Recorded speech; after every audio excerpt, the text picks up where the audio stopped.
नमस्ते। आज जिक्र भारत के एक ऐसे प्रधानमंत्री का होगा जिसके लव लेटर एयर इंडिया के अंदर लंदन जाया करते थे। जी हां, मैं भारत के सबसे अधिक प्रेमिकाओं वाले प्रधानमंत्री का जिक्र आज करूंगा। सबसे पहले मैं उस प्रधानमंत्री को कुछ अच्छे कार्यों के लिए याद करना चाहता हूं। भारत की विदेश नीति, सुई से लेकर इस देश के अंदर जहाज बनाने के लिए, इस देश के अंदर आईआईटी की स्थापना करने के लिए, इस देश के अंदर यूनिवर्सिटी, मेडिकल कॉलेज, इन सभी के लिए मैं पंडित नेहरू को नतमस्तक होकर नमन करता हूं। भारत में बांधों के निर्माण के लिए भी उस शख्स को नमन करता हूं। आज हम उनकी निजी जिंदगी से कुछ ऐसे पहलुओं को से आपको रूबरू करवाने की कोशिश करूंगा कि जवाहरलाल नेहरू की बहुत सारी प्रेमिकाओं के बारे में मैं जिक्र करूंगा। वैसे तो हर किसी की पर्सनल लाइफ होती है, लेकिन वो भारत के प्रधानमंत्री हैं, इसलिए उनकी कोई पर्सनल लाइफ शायद, मुझे लगता है पब्लिक पोर्टल में सब कुछ है। मैं बहुत सारी न्यूज वेबसाइट के हवाले से बहुत सारे उन प्रेमिकाओं का जिक्र करूंगा जिनसे जवाहरलाल नेहरू का कभी न कभी संबंध रहा है। ध्यान रहे, मैं नेहरू की बहुत इज्जत करता हूं, लेकिन मेरा उद्देश्य उनकी छवि खराब करना नहीं है। देखिए यहां पर बीबीसी का नाम आपने सुना होगा, बहुत बड़ा मीडिया हाउस है बीबीपी। उसी बीबीसी की एक रिपोर्ट है कि एयर इंडिया से आते जाते थे नेहरू के प्रेम पत्र। रेहान फजल है इनकी लिखी हुई ये स्टोरी है। दूसरी खबर आप देखने का काम करिए, ये है नई दुनिया। ठीक है, नई दुनिया का कहना है कि नेहरू का खत एडवीना तक पहुंचाने के लिए रोज लंदन जाता था एयर इंडिया का विमान। जी हां, ये एडवीना क्या है? भारत के गवर्नर रहे, आप सभी को पता होगा, माउंटबेटन ही वो आखिरी शख्स था जो अंग्रेजों की तरफ से हिंदुस्तान के अंदर रहा था। उनकी पत्नी जो थी एडवीना, वो और नेहरू दोनों एक दूसरे को काफी चाहते थे। बहुत सारे अतरंग दृश्य आप उन दोनों के देख सकते हैं। इतने ज्यादा चाहते थे कि जब लेडी एडवीना हिंदुस्तान के अंदर आई थी, तब नेहरू उनका, जब वो डांस करती थी तो डांस करते समय नेहरू बिल्कुल सीढ़ियों पे, जमीन पे नीचे बैठ करके उनका डांस देखा करते थे। कितनी गजब की चीज है। यानी जवाहरलाल नेहरू और उनके बीच में कुलदीप नैयर का आपने नाम सुना होगा। कुलदीप नैयर ब्रिटेन के अंदर उच्चायुक्त हुआ करते थे। वो बताते हैं कि स्पेशल एक विमान जो था वो रोज लंदन जाता था, शाम के समय वापस आता था। उसके अंदर वो जो माउंटबेटन की पत्नी जो थी एडवीना हुआ करती थी, उसी एडवीना को प्रेम पत्र लिखा करते थे। जब एडवीना भारत आई थी तो बहुत सारे संबंध उनके बीच में थे। बहुत सारे लोग कुछ अलग अलग बातें भी इनके बारे में लिखने का काम करते हैं। एडवीना के लिए वो सिगरेट जलाने का काम भी किया करते थे। आप देखिए, ये है एडवीना, माउंटबेटन की पत्नी है, और जवाहरलाल नेहरू, आदरणीय चचा, इनको सिगरेट पिलाने का काम कर रहे हैं भारत के प्रधानमंत्री। पिलाने दीजिए भाई, हमें क्या शौक है। बहुत सारे ऐसे जगह के ऊपर देखा है जवाहरलाल नेहरू, बहुत सारे पत्रकार ये बताने का काम करते हैं कि कभी भी जवाहरलाल नेहरू जो थे एडवीना को सार्वजनिक रूप से छूने से कभी नहीं हिचकते थे। बहुत बार ऐसा होता था, जब वो लंदन के अंदर गई तो इंग्लैंड के अंदर गई, जब भारत आजाद हुआ तो आजादी के बाद हर रोज एक जहाज पत्थर लेने के लिए जाता, एक जहाज पत्थर लेने के बाद वापस चला जाता था। यानी हर रोज उनके बीच में पत्रों का बहुत ज्यादा आदान प्रदान होता था। एक बार कुलदीप नैयर ने इंदिरा गांधी से कहा कि महोदया, जो पत्र आपके पिताजी और एडवीना के बीच के हैं, मुझे उन पत्रों को पढ़ने की इजाजत दीजिए, और मैं वो पत्र जो है पढ़ करके उसके ऊपर एक किताब लिखना चाहता हूं। लेकिन इंदिरा गांधी ने मना कर दिया कि आप मेरे पिताजी के पत्रों को इस तरह से सार्वजनिक नहीं कर सकते। अब जरा सोचने का काम करिए, खुलासा किया है पूरी दुनिया की वेबसाइट है कि इस महिला से नेहरू बेहद प्यार करते थे, लेकिन नहीं किया, जिस्मानी ताल्लुक इनके साथ नहीं था। अब जरा इस फोटो को थोड़ा सा गौर से देखने का काम करिएगा। यानी जवाहरलाल नेहरू जब भी लंदन जाया करते थे तो 4-4, 5-5 दिन एडवीना के कमरे के अंदर वो गुजारा करते थे। मुझे कोई आपत्ति नहीं है, गुजारिए, कोई दिक्कत नहीं है, पर्सनल लाइफ है, मैं क्यों उसके बीच में पढ़ूं। हिंदुस्तान के अंदर भी, जब भारत के अंदर भी बहुत सारे ऐसे मौके होते थे, खासतौर पर त्रिमूर्ति भवन के अंदर भी वो आ जाया करती थी। और माउंटबेटन, एक बार एक वाकया मैंने पढ़ा था कि एक बार माउंटबेटन के पीछे स्कूटर के ऊपर बैठ के वो जा रही थी एडवीना, और एक पेन उसके हाथ में होता था। पेन से पीछे यहाँ पर गर्दन के ऊपर वो नेहरू लिख दिया करती थी। सोचिए, अपने पति की गर्दन के ऊपर अपने प्रेमी का नाम लिख देती थी। कितनी गजब का उन दोनों के बीच में प्यार रहा होगा। हालांकि बहुत सारे लोग ऐसा मानते कि उनके बीच जिस्मानी ताल्लुक नहीं थे, लेकिन इस तरह के फोटो देखकर तो शायद चचा के बारे में मैं शायद अनुमान नहीं लगा सकता। हाँ, सार्वजनिक रूप से उसके साथ में घूमना, बैठना, सिगरेट पीना, उसके साथ में डांस करना, ये नेहरू को बिल्कुल अच्छा लगता था। जब उनकी मृत्यु हुई, लेडी एडवीना जो थी, उनकी मृत्यु हुई थी, तो उनकी मृत्यु के बाद उनके बिस्तर के चारों ओर बहुत सारे लव लेटर थे, पत्र थे, और वही पत्र जो जवाहरलाल नेहरू ने लिखे थे एडवीना को। यानी बहुत गहरा प्यार वो करते थे। हाँ, मैं याद दिला दूं, कमला नेहरू जवाहरलाल नेहरू की पत्नी थी, जिनका यूरोप के अंदर निधन हो चुका है।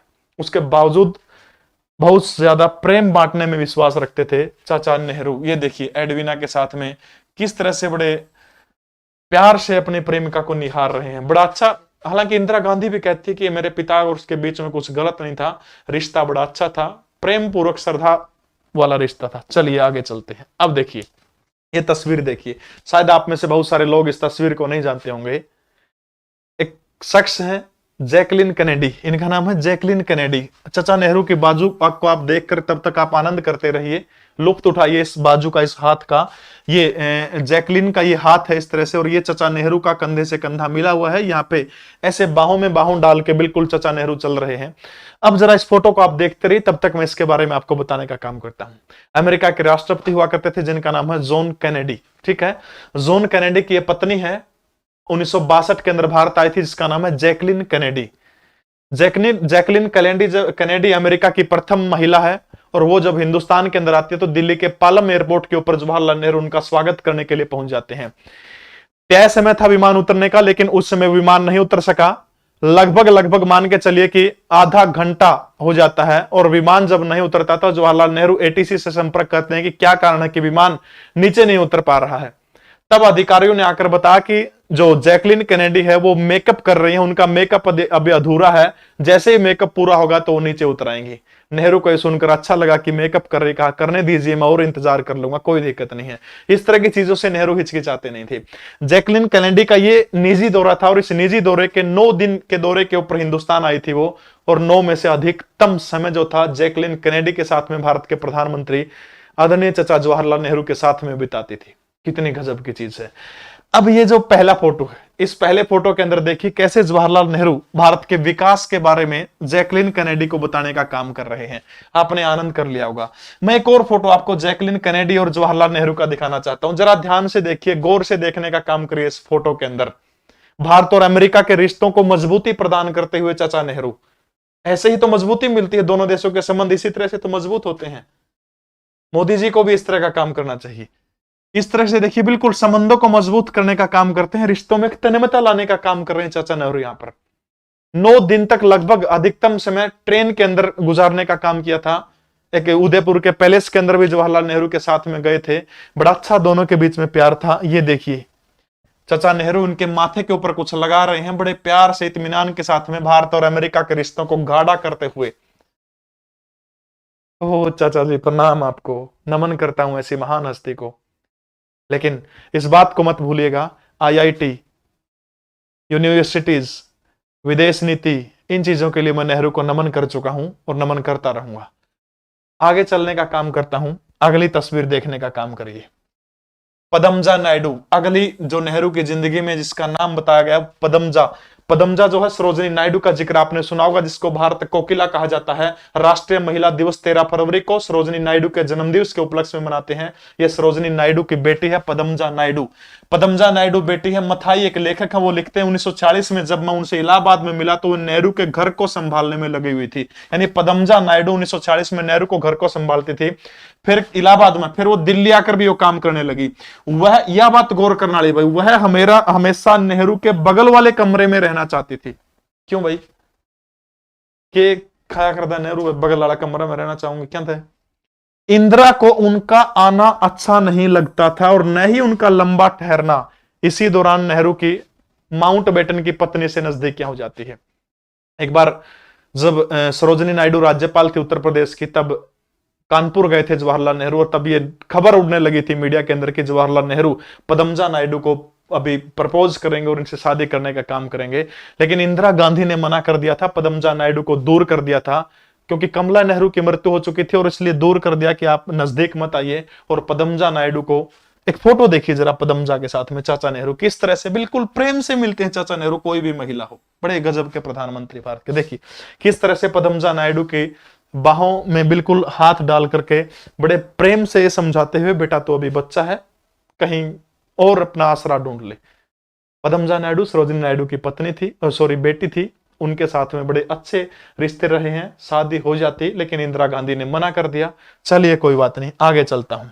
इसके बाद में अगला नाम आता है मर्दुला साराभाई का। मर्दुला साराभाई नेहरू के बहुत करीब थी। 1940 तक नेहरू उनमें दिलचस्पी खो चुके थे, यानी वो नेहरू की जिंदगी में आ चुकी थी, लेकिन चचा उनसे में कोई दिलचस्पी नहीं रखते थे, बिल्कुल उनको खो चुके थे। गुजरात के बहुत बड़े उद्योगपति और धनाढ्य साराभाई परिवार की बेटी थी। एक किताब के अंदर लिखा है कि कश्मीर में शेख अब्दुल्ला के साथ काम किया था और चाचा नेहरू के साथ में वो भी सफलता की सीढ़ियां चढ़ना चाहती थी, पता नहीं चढ़ी नहीं चढ़ी। एक किताब के हवाले से, एक वेबसाइट के हवाले से मैं दे रहा हूं, इसमें मेरा निजी ओपिनियन कुछ भी नहीं है। सारी की सारी रिपोर्ट बीबीसी की है, अलग अलग तथ्यों के आधार पर मैं आपसे बात कर रहा हूं, हवा में तीर में नहीं मार रहा। कभी आप सोचिएगा भी मत इस चीज को। देखिए अगली चाचा नेहरू की अगली करामात आप देखने का काम करिएगा। ये एक वेबसाइट है यंगिस्तान.com, इंग्लिश के अंदर है। ये इस खबर की पुष्टि मैं बिल्कुल नहीं करता हूं। ये यंगिस्तान.com, अन्य बहुत सारे, जब आप गूगल सर्च करेंगे तो बहुत सारे रिजल्ट आपको मिल जाएंगे। जवाहरलाल नेहरू से क्यों मिलता है अमिताभ बच्चन का चेहरा? अब बेरा मन भी कौन भाई, हाँ इतना मन बेरा है। तेजी बच्चन जो थी अमिताभ बच्चन की मां, वो लगभग 10 साल तक, जब हरिवंश राय बच्चन शोध कार्य करने के लिए बाहर गए हुए थे, भारत से बाहर 10 साल तक रहे थे, तब उनकी मां शायद त्रिमूर्ति भवन में जवाहरलाल नेहरू के पास रही थी। ऐसी एक तथ्य के ऊपर आधारित बात है। तो जवाहरलाल नेहरू से क्यों मिलता चेहरा, ये वेबसाइट इससे आगे बढ़कर एक और पुष्टि करने का काम करती है। नेहरू से क्यों मिलता है अमिताभ का चेहरा? आजाद भारत के पहले प्रधानमंत्री, सदी के महानायक अमिताभ बच्चन का चेहरा आखिर क्यों मिलता है जैसे कि एक पिता एक बेटे से? ये देख लीजिए आप दोनों का चेहरा, गूगल करके देखिएगा। एक सलाह मैं आपको देना चाहूंगा, उमर अब्दुल्ला और राहुल गांधी, उमर अब्दुल्ला राहुल गांधी दोनों के आप ज्वाइंट फोटो, इकट्ठी फोटो गूगल से सर्च करके देखना, बहुत सारी चीजें मिलेंगी। अंत में मैं स्पष्ट करते हुए मैं नेहरू की उन कामों के लिए हर एक बार, 1000 बार मुक्तवाणी से प्रशंसा करूंगा। इन चीजों से भी रूबरू करवाना मेरा फर्ज था, क्योंकि हजारों बच्चों के कमेंट मेरे पास अब तक बहुत सारे बच्चों के आ चुके हैं कि आप चाचा नेहरू से हमें रूबरू करवाइए। अंत में जवाहरलाल नेहरू के महान कार्यों के लिए उनको नमन करते हुए आज के लिए इतना ही। जय हिंद, भारत माता की जय। वीडियो कैसी लगी कमेंट जरूर करेंगे आप लोग।